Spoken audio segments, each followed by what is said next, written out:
Page 12 of the Complex Numbers and Polynomials bookwork. Number 5a.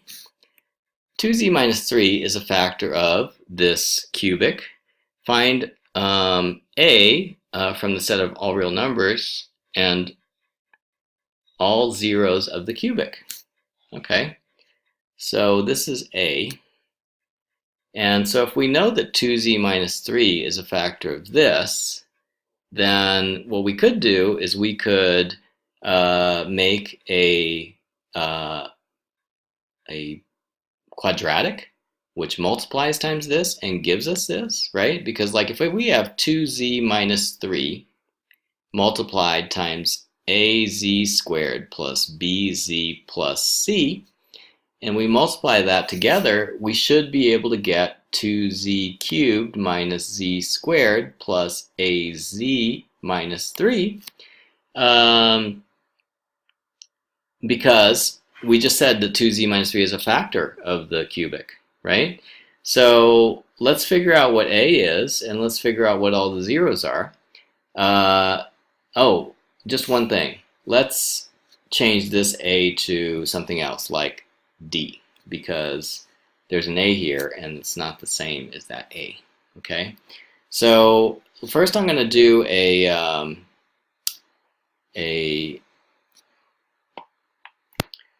grid for lattice multiplication. So I'm going to have dz squared, bz, and c. I'm going to multiply that times 2z minus 3. So that would be 2dz cubed, and I will put 2bz squared, and I'm going to put 2cz, and I'm going to put negative 3c, and I'm going to put negative 3bz, and I'm going to put negative 3dz squared, and then I'm going to add them all diagonally, and I get 2dz cubed and negative, 2b minus 3d z squared, and I'm going to put 2c minus 3b times z, and I'm going to put minus 3c. Okay, so I have my new polynomial here, which is these two multiplied together. And so it's 2dz cubed plus 2b minus 3dz squared plus 2c minus 3bz and minus 3c. And I'm going to set that, I'm going to write down right underneath it this polynomial, the original one, 2z cubed plus or minus z squared plus az and minus 3. And then we're going to compare some of these coefficients. So if we check these two out, we can see that c we immediately know is 1, right? And if we check these two out, we can see that d is equal to 1. So those are two coefficients that are decided. And then we can look at this. So we know that 2b minus 3d is equal to negative 1. And we'll take a look at this, which tells us that 2c minus 3b is equal to a. And c equals to 1, so it's 2 minus 3b equals a. And we know that d is equal to 1, so 2b minus 3 is equal to negative 1. So we know that 2b is equal to, add 3 to both sides, 2b is equal to 1 also. And then finally, 2 minus 3b would be 2 minus 3 equals a. A is equal to negative 1. So now I think we have a number for each one, and I'm going to write it all out. Let me just shrink this down first.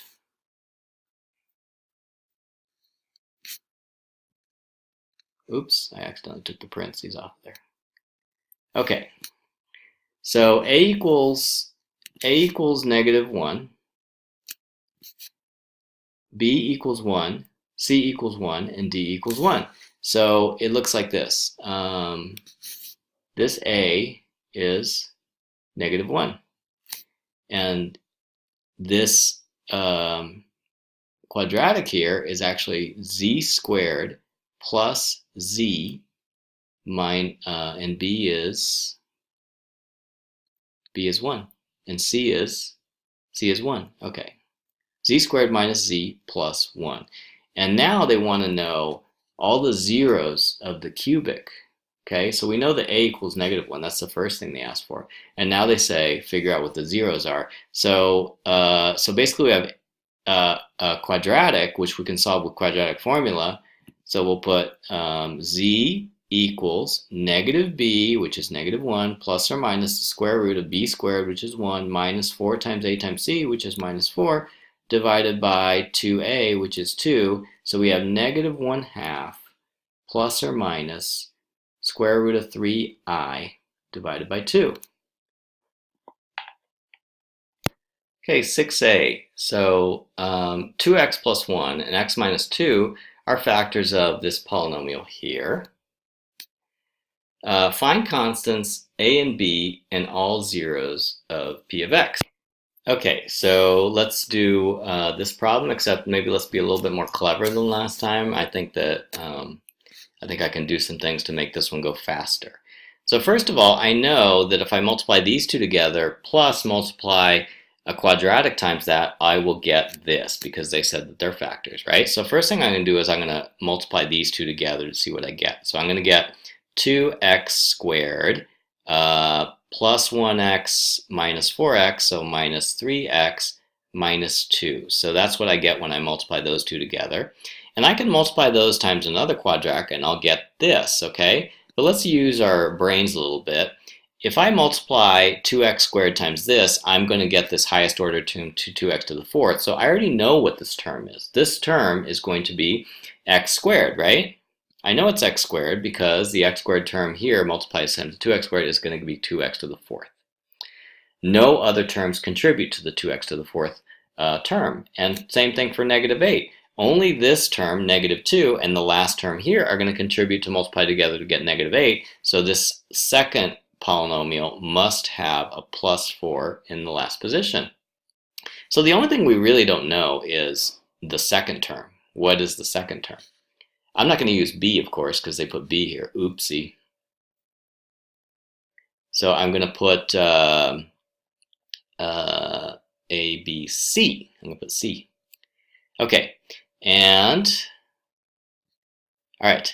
Now I'm going to multiply these two together and get something, get a monster quadratic, and then I'm going to multiply it times, or I'm going to set it equal to this one. Okay, so it's going to be 2x squared minus 3x minus 2. X squared plus cx plus 4, and I'm going to multiply all these together. So 2x to the fourth as expected, -8 as expected, -3x to the third, -2x squared, 2cx cubed, -3cx squared, -2cx, 8x squared, -12x, and then I just add all these diagonally.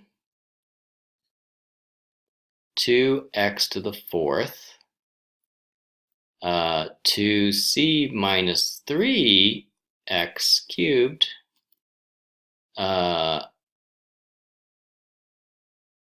8 minus 2 is 6, minus 3c x squared, -12 minus 2c x minus 8. So, like we said, these two match. Okay, let's see about the others. So I'm going to shrink this down a little bit, make sure we have enough room to work here. So I'm going to make sure, I'm going to see if the purple term here, 2c minus 3, is, I'm going to equate that to a here. The brown term, 6 minus 3c, that's equal to b. And then negative 12 here, negative 12 is equivalent to that. So let's do negative 12 first. Do you see how the negative 12 term is equal to negative 12 minus 2c? So if we add 12 to both sides, we know that 0 is equal to negative 2c, so c is equal to 0. Okay, we got one.